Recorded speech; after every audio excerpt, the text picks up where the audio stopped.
आप यकीन मानिए अमूमन जो है इन गेट्स से कोई गाड़ियां आपको अंदर जाते हुए नहीं दिखती हैं।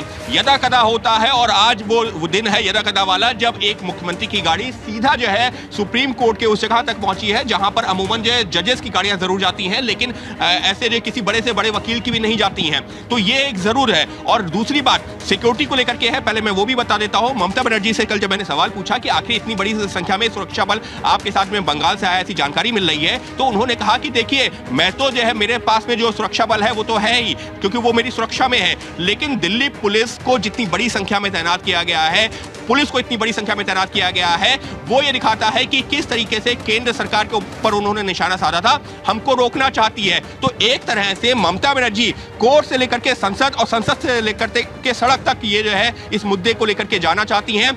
पश्चिम बंगाल में वो सड़कों पर इस मुद्दे को ले जा चुकी हैं, लेकिन अब क्योंकि केंद्रीय चुनाव आयोग का ये फैसला है एसआईआर करवाने का, इस वजह से वो दिल्ली में भी पहुंची हैं। और ऐसे में आप खुद सोचिए, पश्चिम बंगाल की मुख्यमंत्री ममता बनर्जी ने कल जब हमसे बातचीत करते हुए जो है ये भी कहा है कि मैं पिछले 2 सालों से दिल्ली नहीं आ रही थी क्योंकि दिल्ली आने से कोई फायदा नहीं है। इस शब्द का उन्होंने इस्तेमाल किया। মমতা বন্দ্যোপাধ্যায় ইতিমধ্যেই তিনি সুপ্রিম কোর্টে পৌঁছে গিয়েছেন। আজকে তিনি সওয়াল করতে পারেন বলেই খবর পাওয়া যাচ্ছে। সাধারণ মানুষ হয়ে আইনজীবী হিসেবে তিনি সওয়াল করতে পারেন বলেই খবর।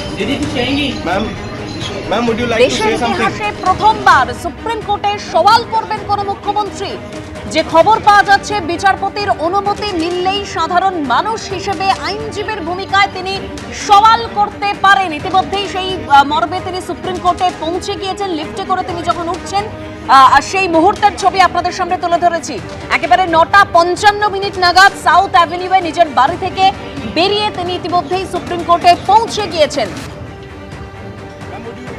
আমাদের মাননীয় মুখ্যমন্ত্রী তিনি একটি পিটিশন ফাইল করেছেন সুপ্রিম কোর্টে নির্বাচন সংক্রান্ত বিষয়ে, যেখানে জীবিত মানুষদেরকে মৃত ঘোষণা করে দেওয়া হচ্ছে এবং লক্ষ লক্ষ মানুষকে বিনা কারণে তথাকথিত লজিক্যাল ডিসক্রিপেন্সির নামে বাদ দিয়ে দেওয়া হচ্ছে।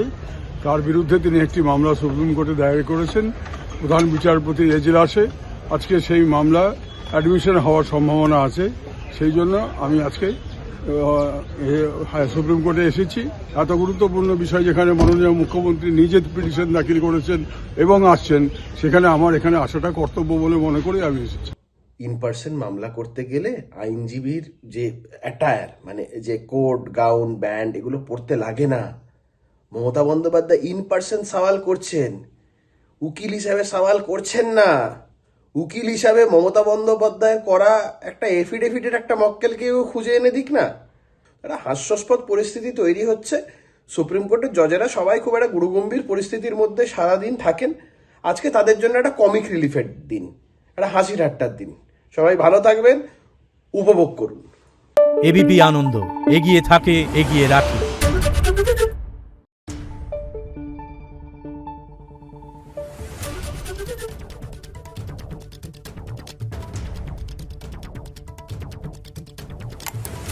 Thank you.